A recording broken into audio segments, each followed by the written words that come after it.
The market value of pot would go down, down, down if you legalized it. Then supersize it Right now, now. $4,000 an ounce. That's way too much. $400 an ounce. That's 10 times the bunch. We need to smoke a little more pot, right now, now.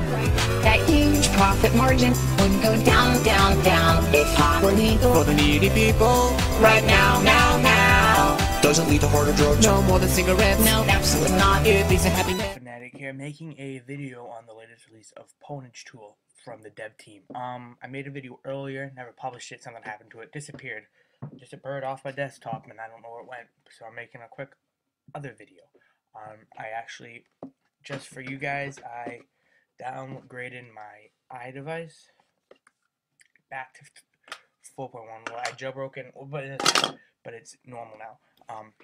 So I can do the whole jailbreaking process again. So the latest release is called Pwnagetool 4.1 and 4.1.2.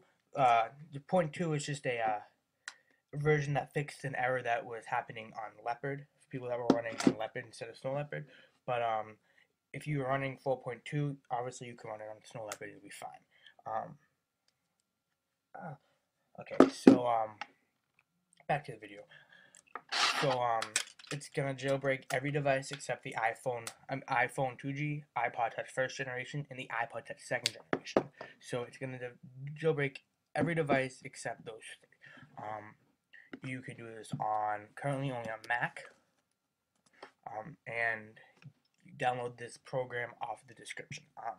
So as you see, it's called iPod Touch Pwnagetool 4.1.2. And let's see, they're using the exploit that GeoHost found. So shout out to him, I guess. It's not the Shatter exploit; it's the other one he found. Yeah.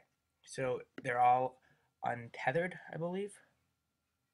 Yeah, they're untethered. So as you can see, it supports iPad, Apple TV, iPod Touch, every generation except the first and second, and the iPhone 3G, 3GS, and 4. So what you're gonna do is you're gonna either want to select your device. So I have my iPod Touch 3G here. Okay, yeah, and I have my firmware right here. You're gonna want to download the firmware also from the link in the description, so you can restore it. I'm gonna click simple mode. If you have your firmware on an external hard drive, like I keep mine, as you can see. These are all my firmwares for the iPod Touch 2G and 3G. If you keep them on an external hard drive, it will not recognize it. So you're going to want to select expert mode. For the sake of the video, I dragged it over to my desktop. But I'm still going to do expert mode because it gives you more choices and it lets you edit more.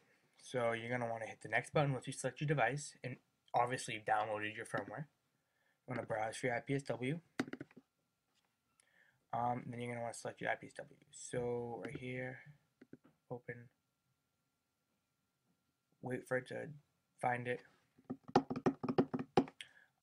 you're going to want to go through. If you're on a device that's above a iPhone 3G or iPod Touch 2G, you're not going to have to enable any of these because they're already going to be enabled.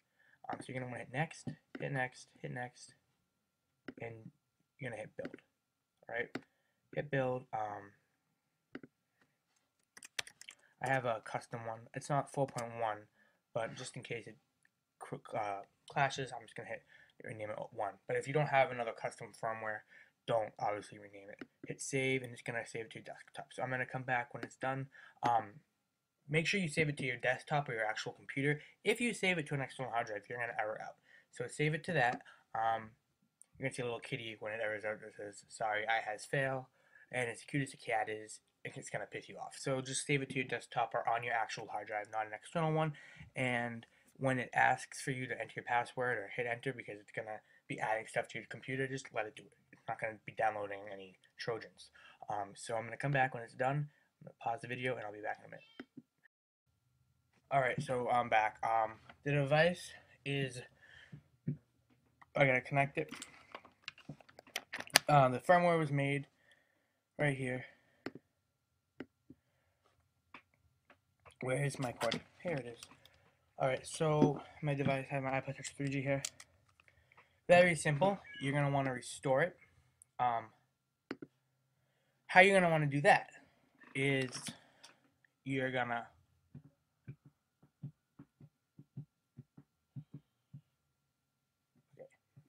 put your device into DFU mode. So how do that? Slide it off, try to power it off. Then hold down the home button for power button for 1 Mississippi, 2 Mississippi, 3 Mississippi. Now continue holding the power button and the home button. 1 Mississippi, 2 Mississippi, 3 Mississippi, 4 Mississippi, 5 Mississippi, 6 Mississippi, 7 Mississippi, 8 Mississippi, 9 Mississippi, 10 Mississippi. Now hold the home button for release the power, but just continue holding the home.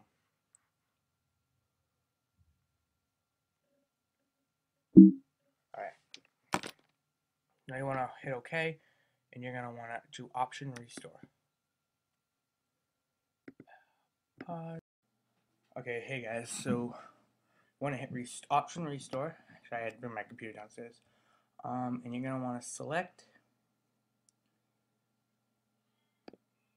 your firmware. Okay, you're going to hit Choose, and you will then have, it will then go right through the restore. My iDevice, yeah, so just do that, and I will come back when my iPod is done restoring. Alright, hey guys, so I'm back. I am downstairs. I have to watch my little brother and sister, so you might hear Toy Story 2 in the background, but whatever. I have my iPod 3G here. It's currently finishing restoring from Pwnagetool.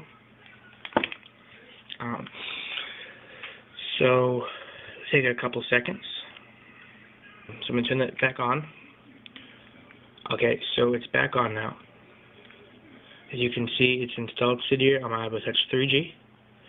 32 gigabyte model. Multitasking obviously enabled. And yeah, pretty much it.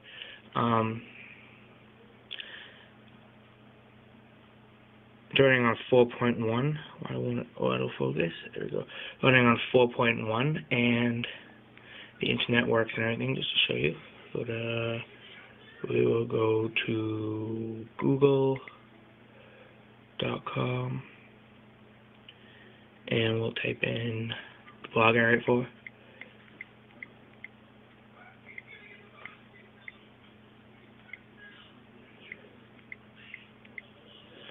And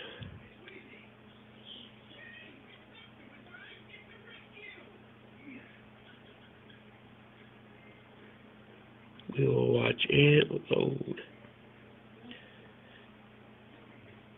We will attempt for it to load. It's taking a little longer than I thought. But, yeah, it's basically going to load. I'm not going to wait. It's running in the background, so, yeah. So that's pretty much it. It's the same. You can obviously click on Cydia and do all of the things that you like to do on Cydia once you've jailbroken it. But once again, just to let you guys know, this is for iPod Touch 3G, iPod Touch 4G, iPhone 3G, 3GS, and 4, along with the Apple TV and Apple TV 2G and the iPad. Check out Ultimate Cydia Source. He has, I should say, put on hackmyiphone.com some download links for his project he's working on, a custom firmware called 3.1.4, and it will give iPhone 2G, 3G, iPod Touch 1st Gen, and iPod Touch 2nd Generation the ability to do multitasking and all sorts of stuff. Currently, the multitasking and background wallpaper is not working, but it will be running on 3.1.4, and he is obviously going to be updating it. It's in public beta, so check him out. Check out hackmyiphone.com and restore, because it should be pretty cool. I'm actually going to do that on my 1st generation in a little bit. So yeah, for Apple Fanatics and me saying, check out Ultimate Cydia Source, hackmyiphone.com, and have a nice night. Peace.